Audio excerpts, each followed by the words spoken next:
This is 99% Invisible. I'm Roman Mars. So I'm talking with Katie Mingle, our senior producer, and you've been reporting for about a year and a half on homelessness here in the Bay Area for a series that we're putting together right now. It's not ready. It's scheduled to come out at the end of the year, but since the coronavirus crisis has a huge impact on the unhoused population, we wanted to check in.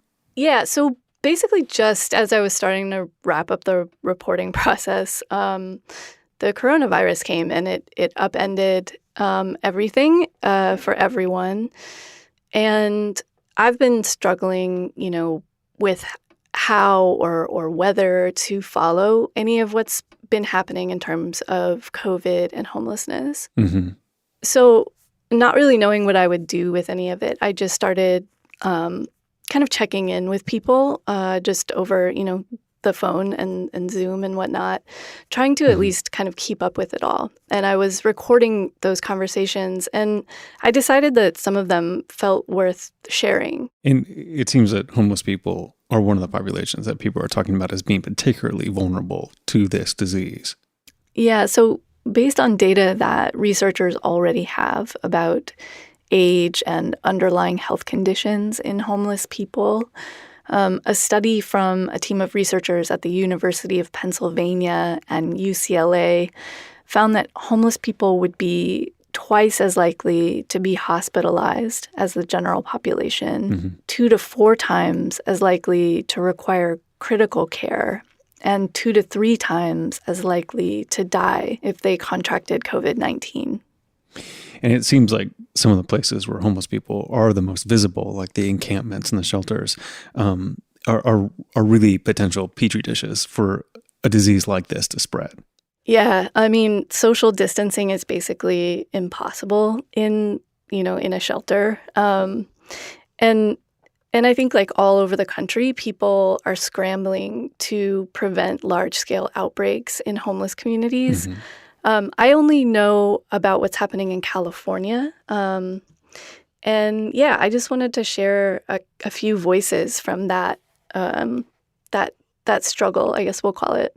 The thing that is upside down about this is normally when there's a disaster, we work backwards. There's an earthquake, we work backwards. There's a flood, we work backwards. The thing happened, and then we're getting ourselves out of it. This, every day we go deeper in. I don't know where the bottom is. That's Jen Loving. She's the CEO of an organization called Destination Home that, in regular times works on both ending and preventing homelessness in Santa Clara County. And Santa Clara County is like, it's San Jose and Palo Alto and Cupertino. It's basically, when people say Silicon Valley, they mean Santa Clara County. Yeah, and Jen's agency Destination Home has been around since 2008. But during this pandemic, it's basically been kind of like conscripted into this chain of command that's been activated at the county level through something called the Emergency Operations Center. And every county in California has one of these. So the Emergency Operations Center, or the EOC, gets activated when there's an earthquake, a flood, some sort of thing. This is the very first time, though, and I've been a part of an activation a couple of times in my career. This is the first time, though, that it was activated for a pandemic, which basically means that the Santa Clara County Public Health Department is in charge.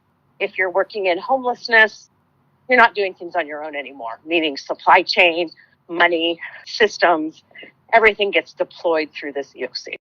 Yeah, so Jen is essentially working under the direction of the Public Health Department on a few different things.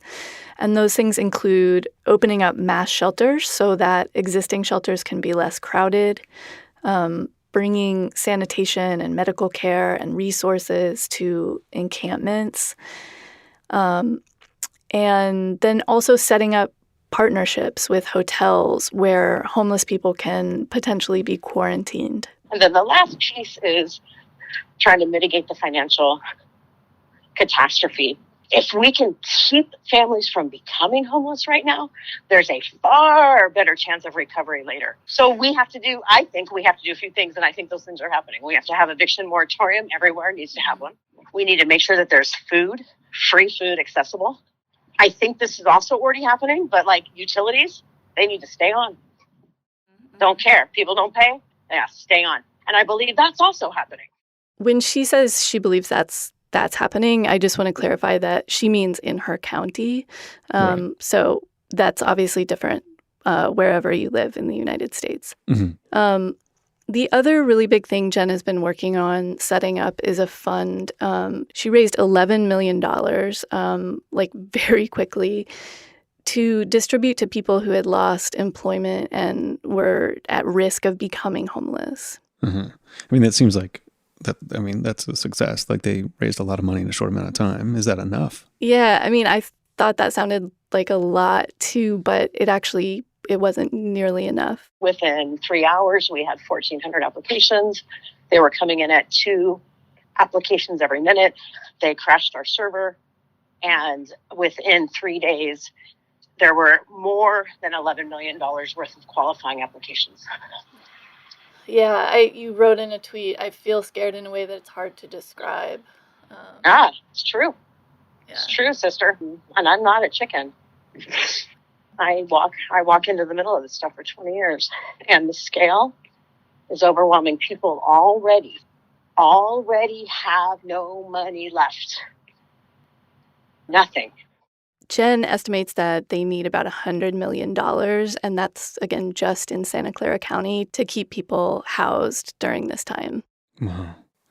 And this is on top of the stimulus and unemployment checks, and that's still not going to be enough. Yeah, I mean, for one, those checks still haven't gotten to people for the most part. I think the first round of them is supposed to go out this week, but it sounds like it could be a while before everyone has their check.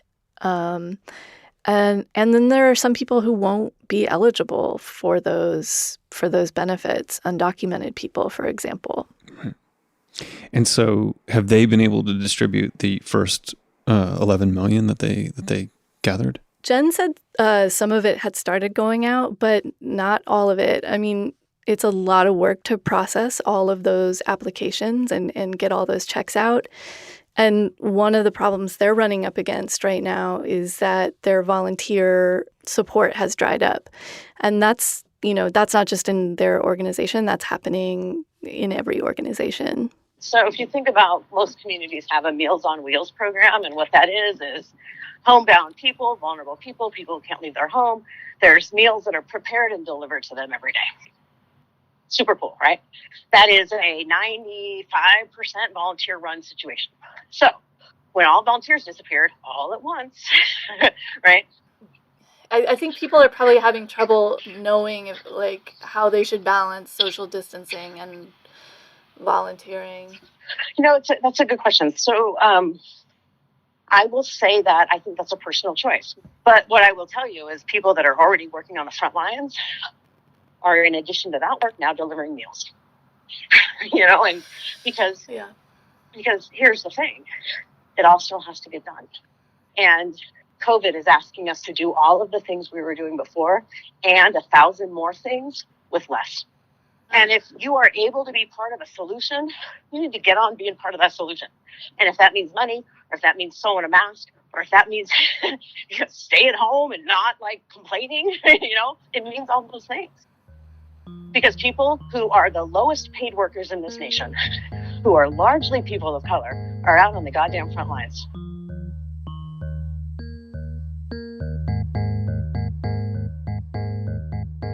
The last thing I wanted to ask Jen about in the 30 minutes I stole from her was, I don't know if you've been seeing these pictures of homeless people being moved into parking lots and stadiums. Yeah, there was a picture from Las Vegas where they had a grid was painted out to mark how far they should be camping away from each other. Otherwise, it was an open parking lot. There was no covering. There was no real shelter. It just was designated spaces on the ground. Yes, yeah.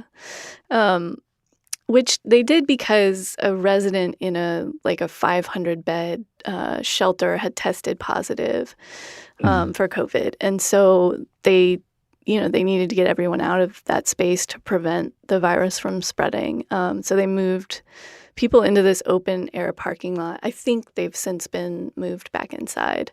But I just wondered kind of what she thought of that or things like that. I guess I wonder from your perspective, when you see something like that, are you kind of like, yep, like it's a crazy time, people are coming up with crazy solutions, or does that strike you as like, we should be able to do way better than that?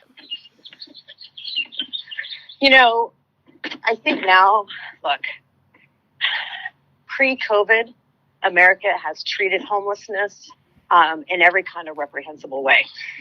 Right now, though, the people that are trying to do the things that you're describing, I'm not criticizing them, because this is hell.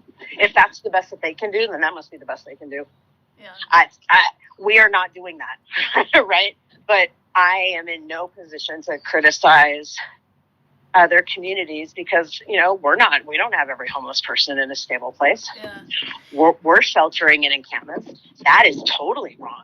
You know what I mean? But we have asked America to give us more places for homeless people for my whole career. Now they're telling us all to do it in a week. It's amazing.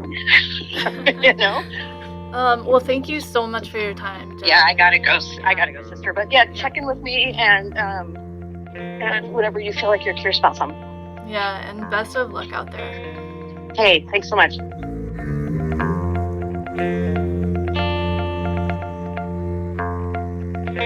One of the things you said Jen was trying to do was securing hotel rooms for homeless people.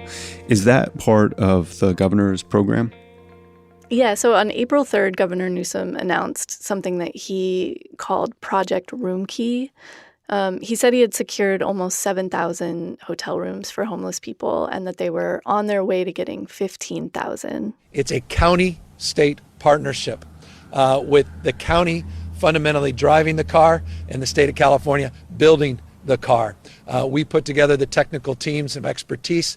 We are working with the counties as they identify these sites to get the operating agreements up and running. So yeah, when he says that counties are driving the car, he means these emergency operations centers and people like Jen who are out there, making calls to hotel owners to get them to agree to rent rooms to the state. And he's talking about 15,000 rooms across the entire state. And that, again, sounds like it's a lot, but I know for a fact that that's not enough. Yeah, exactly, because there are at least 150,000 homeless people in California. Mm-hmm.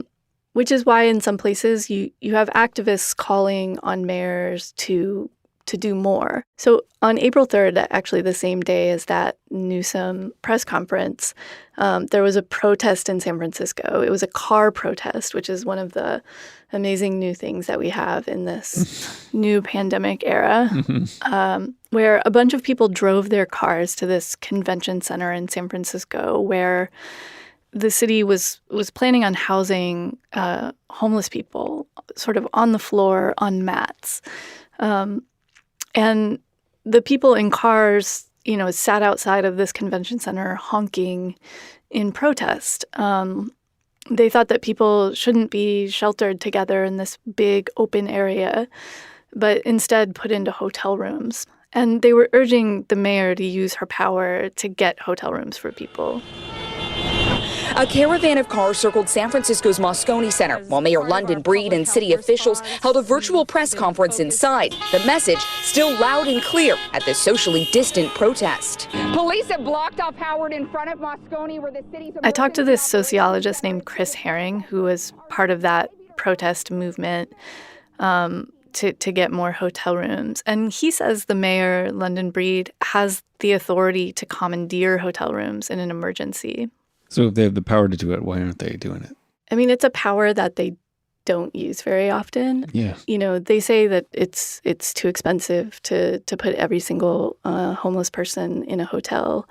They also say that it's much more complicated than you might think to move people into hotels. Like, you have to have all this supportive staff who will, provide food and services and clean the rooms, and you can't just move people in and that's it. Yeah, totally. But after that protest, the city did decide not to use the convention center as a mass shelter. And Mayor Breed said she's negotiating to bring 7,000 more hotel rooms into use specifically for homeless people in San Francisco. And so in terms of the hotel rooms that do exist, either in San Francisco or more generally across the state, who is getting into those? Well, so not nearly all of those hotels have been filled yet. It's hard to get numbers on this, but some sources are saying that something close to 2,000 rooms across the state have been filled. I think most of the focus so far has been on shelters. So if there's a shelter where there's a positive case, they're putting people from that shelter who they think may have been exposed into hotels. Part of the criticism right now from advocates is that it's sort of a reactive approach instead of a proactive one, meaning that instead of just immediately putting all homeless people into hotels, they're waiting for cases to break out in shelters. And it's also very much a referral-based system. So if you think you have COVID, you still have to be referred to a hotel room by an approved medical or outreach worker. It's almost like getting a prescription for a hotel room. Last Friday, the 10th of April, Mayor Breed announced that there had been a major outbreak of coronavirus in a shelter in San Francisco. The last numbers I saw were that 92 residents and 10 workers had tested positive, but those numbers will probably keep going up. In any case, according to the New York Times, it's the biggest outbreak in a shelter so far in the U.S. So right now, some of the people in shelters are going into hotels, but only if they've been exposed to the virus. But that doesn't account for all the people in the encampments. What are they doing? Yeah, I mean, I was wondering about this, like how much outreach is happening in encampments? Are people checking on folks outside or testing folks outside? I haven't been going into the field much lately for the same reasons that we're all staying home. Yeah. But I decided I wanted to try and talk to a few people in an encampment. So I put on gloves and a mask, and I went out to a camp in Berkeley where I've spent a good bit of time. Hey. Hi. Oh, hey, Shauna. Hey, I know Katie. You. This is Katie. Come on around. How you been? I've been okay. How are you? Alive. Yeah. So that's Shauna sitting outside of her tent with her friend Jade. Shauna lives in an encampment with about 60 other people, mostly in tents. And they said that a nurse practitioner and a social worker had just been out to the camp. And when were they here? Just probably 20 minutes maybe ago. 20, 30 minutes ago. Yeah. Mm-hmm. And were they just kind of checking to see if anybody had been sick or anything? Yeah, they've been coming out a couple times a week, come check up on everyone out here. Shauna said that one guy from the encampment had shown symptoms of COVID-19, and one of the outreach workers made sure he got tested and into a hotel. But it seemed like that was the only person so far that had gone to a hotel out there. And do you guys feel like you're doing any extra, hand washing or... I've done hand washing. Bit more, yeah, and been using the hand sanitizer more, and at least try and keep the hands a little bit cleaner. I've been washing up in a bucket. I don't care. I gotta stay up on my hygiene somehow. Yeah. And how nervous does everyone there seem to be about all this? Yeah, I was wondering that. I asked that too. Do you feel like you're stressed out about the virus, Shauna? Not so much about the virus, just life in general. There's other things to be stressing about.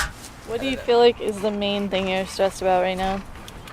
Being poor and not being mentally able to work all the time and being stable. I relapsed. I was a year and a half clean and I relapsed. So Don't feel bad. I relapsed after 14 years. So I feel like a failure right now. And then all this other stuff's going on, so it's just it's hard to focus on that when I relapsed. So this camp actually has, sort of relative to other camps, a good bit of outreach. There's a couple clinics who send workers there, and they have this one extremely dedicated activist named Andrea Henson, who's out there almost every day. Andrea's been raising money through a GoFundMe and handing out things like hand sanitizer and face masks. Were they balaclavas? Oh, balaclavas? Yeah. Yeah, I call them baklavas. But I remember them A lot of the ways that homeless people make money are not possible right now. People used to collect cans to sell at recycling centers, and those centers are mostly closed. Panhandling is more difficult right now. So lately, Andrea has had to bring food to the encampment. You know, I never had to provide food before, and I just handed out. I mean, we prepped 300 bags of groceries.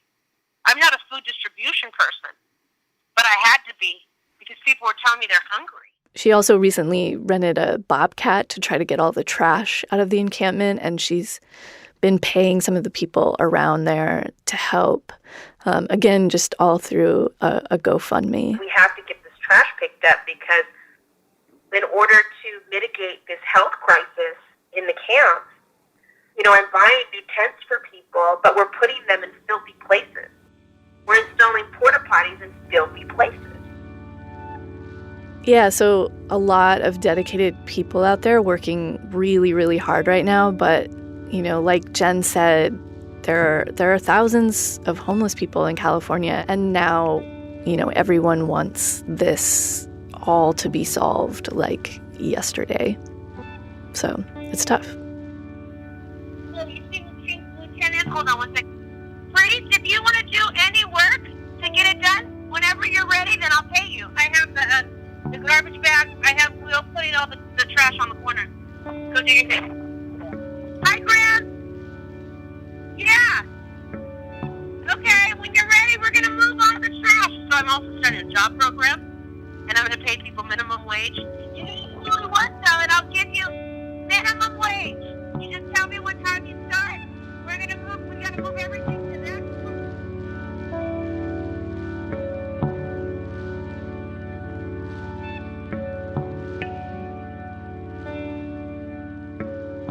Our Unhoused series will be out at the end of the year.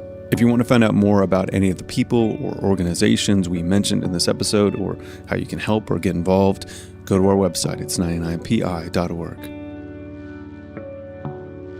While doing the research for this episode, Katie's assistant producer, Abby Madon, ran across a historian who studied the role that hotels have played in times of crisis.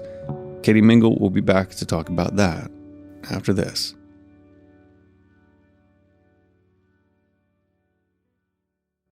From her apartment in Oakland, here again is Katie Mingle.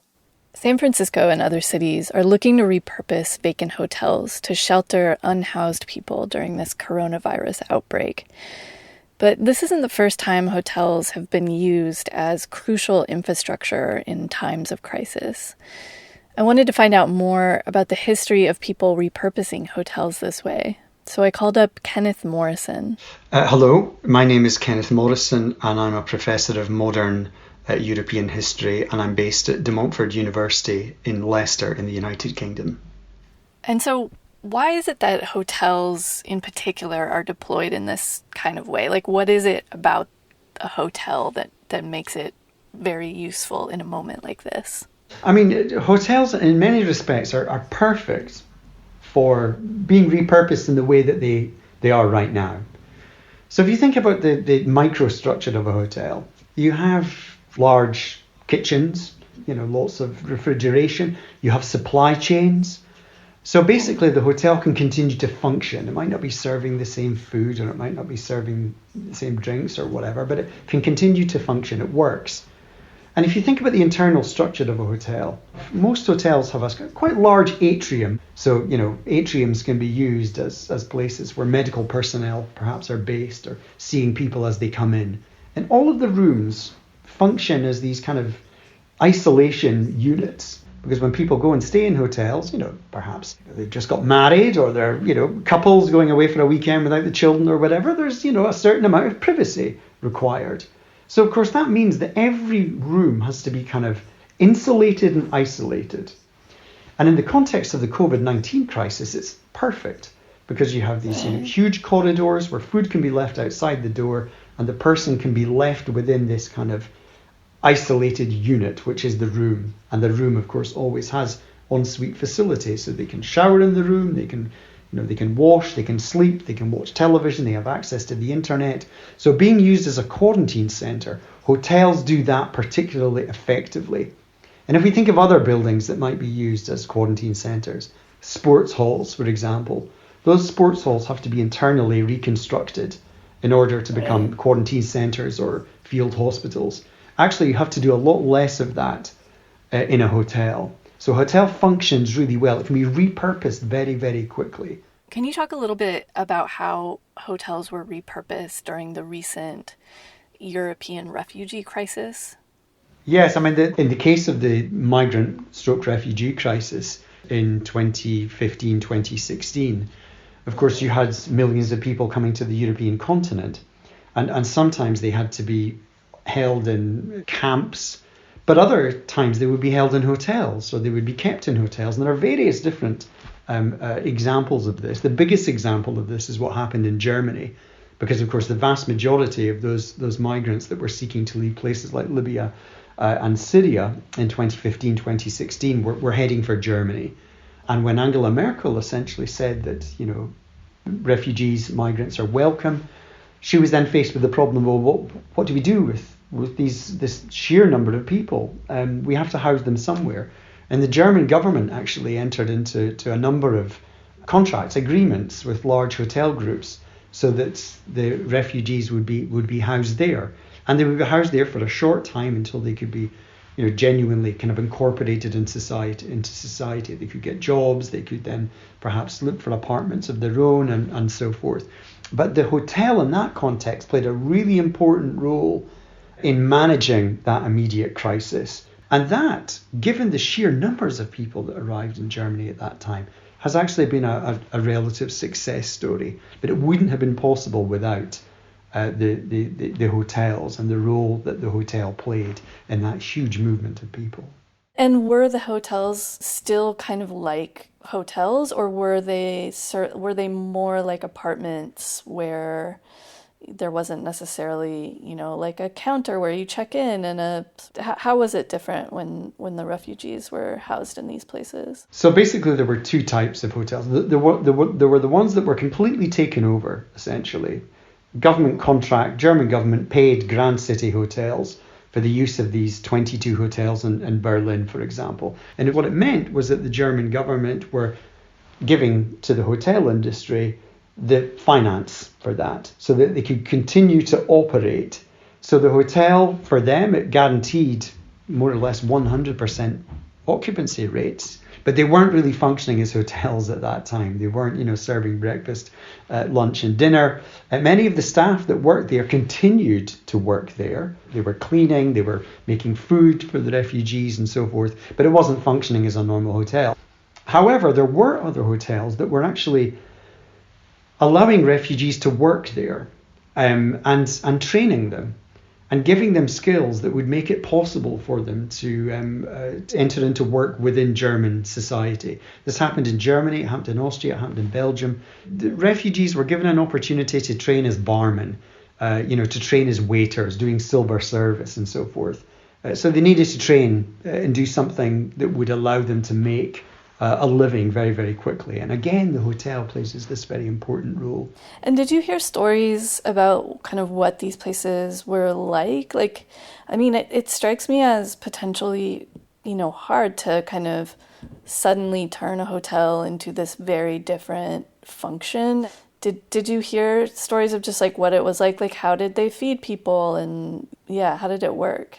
The difficulty with redeploying a hotel like that, it was much less the case in Germany, but in other places, locals were very suspicious of a large hotel being taken over and used as a place to house refugees. So in Ireland, the Republic of Ireland, for example, you had a number of hotels that were redeployed in this way. And lots of luxury hotels were built in Ireland prior to the economic crash of 2008. And of course, after 2008, there wasn't a market. There simply wasn't a market for them.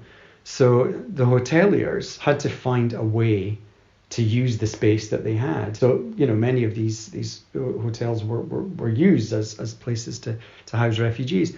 Now, sometimes there was a lot of suspicion coming from local populations who weren't happy about this. They felt that putting refugees in a hotel was not an effective way to bring them into the society. You were basically isolating them from society, and it created this kind of us and them feeling. But these were only ever intended to be temporary spaces, 3 months, 6 months, and then it was part of a kind of wider redistribution program where the refugees wouldn't stay in the hotel for too long. They would be moved on quite quickly. But within the hotels themselves, no, they weren't functioning as ordinary hotels, but there was catering there, because that was part of the agreement with the governments, that there would be catering for the new guests, but it wouldn't have been anything like the kind of service that a normal hotel would provide in normal times. Right. And then did some of those hotels go back to being sort of normal tourist hotels after? They did, because of course once the economic situation began to improve in Europe, after 2008 you had the Euro crisis, and by 2014 you have the beginning of this refugee crisis, but really by 2016 the European economies are a bit more stable, and many of these hotels go back to being exactly what they were intended to be. And is there anything about that process of converting back that was interesting? Like they probably have to kind of clean and maybe refurbish some of the rooms. I don't know. Like, is there a process? Yes, but it's actually extremely businesslike. And this is what's so interesting about the transitions that these buildings go through. Yes, of course, there will have been the need to redecorate and probably that was part of the contract with the German government, for example. There was a slice of money in there for that redecoration to take place at the end, because they knew that obviously it wouldn't be perhaps kept in the same way as it would have been when functioning as a normal hotel. But they just moved back to being the spaces that they were and used for the purpose that they were intended for. These are business arrangements, in essence, what we've seen in the case of the refugee crisis in Europe. The building is needed for a specific period of time. Various hotels are offered. The German government sign, or German, Dutch, Belgian governments sign agreements to rent a hotel for that purpose. And then there's as I mentioned, the slice of money that's given to redecorate or convert the hotel afterwards back to being a normal hotel. There are some activists here in the Bay Area, like San Francisco, Oakland, who are, the governor here in California has already announced a plan to bring about 15,000 hotel rooms sort of to being used to house homeless people here. We have a lot of homeless people in California.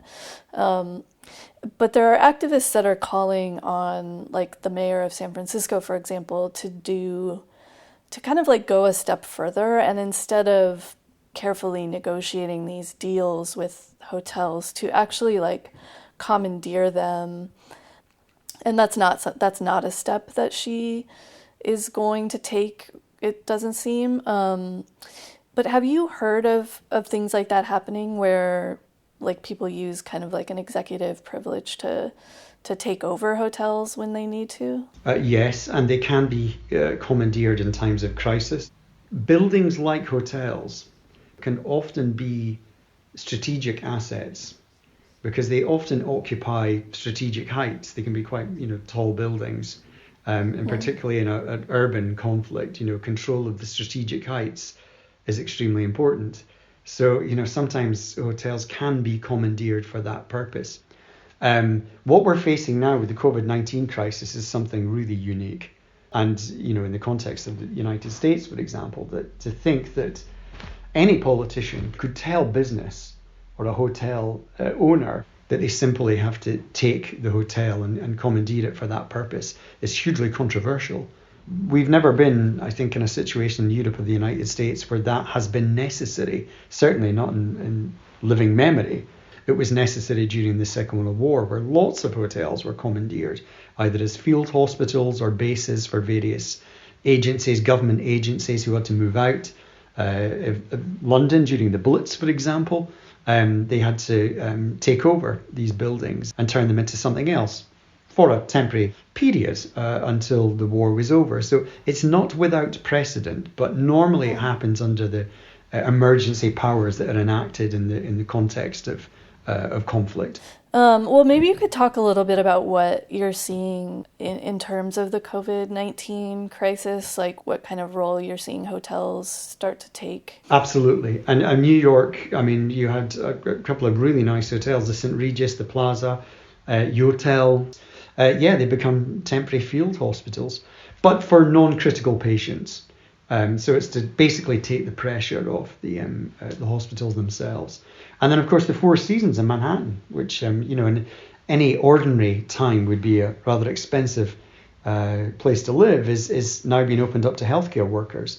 I mean, hotels now are being used in a number of ways. So they're being used primarily as quarantine centres because, of course, so many people have had to leave the countries they may have been working in or, living temporarily in or on holiday. And of course, they then have to be put into quarantine for a 14-day period.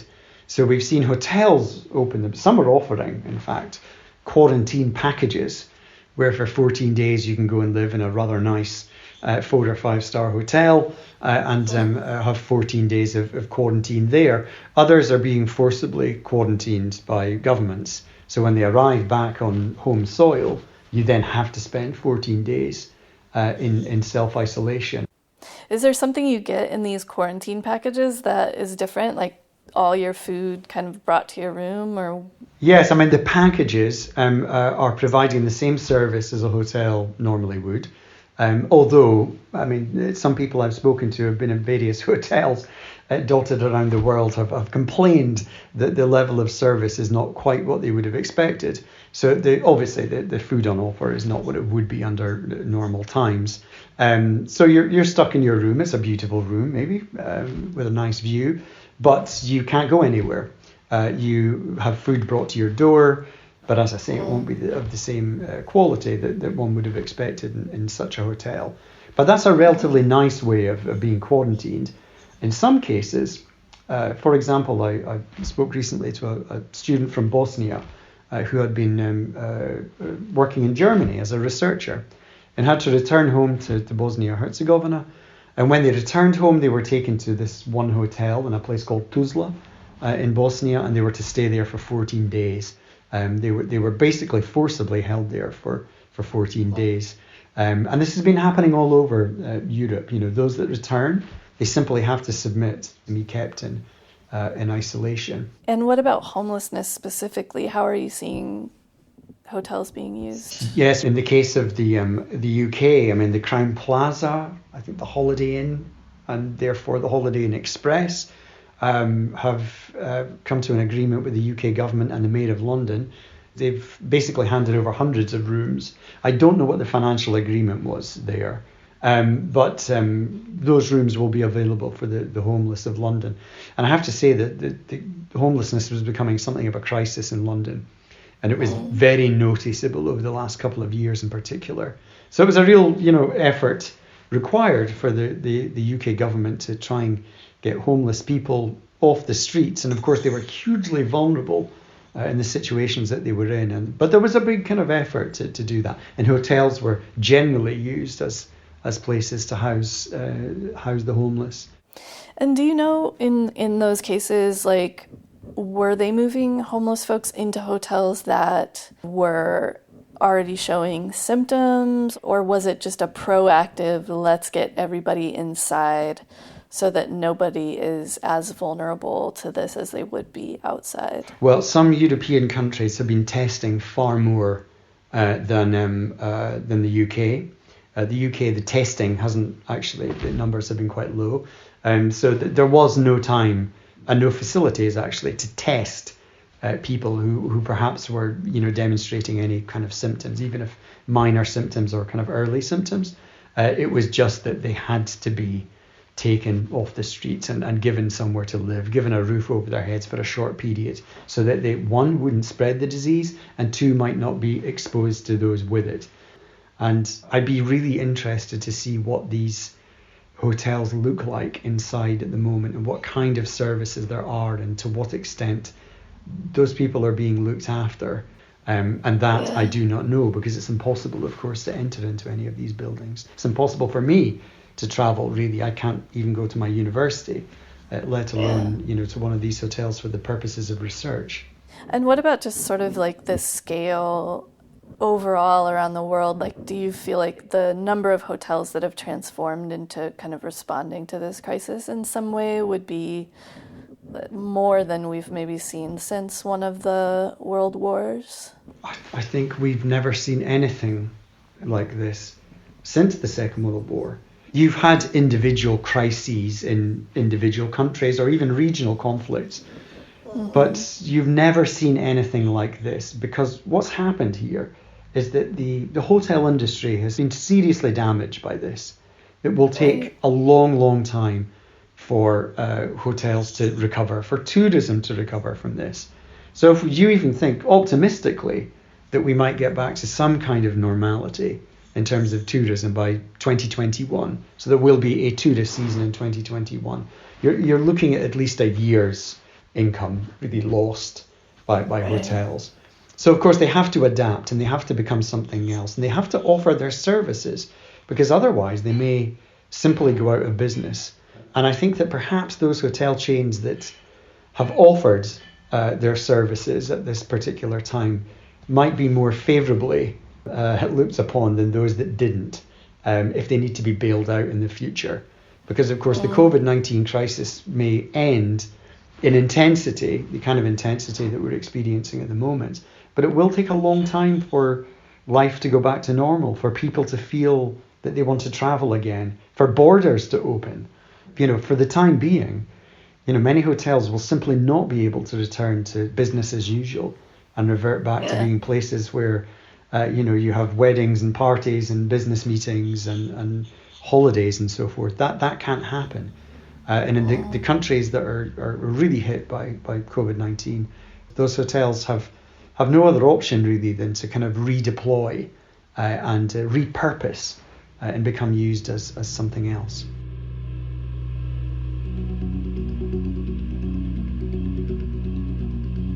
99% Invisible was produced this week by Katie Mingle and Abby Madon, with help from Emmett Fitzgerald. Mix and tech production by Sharif Youssef.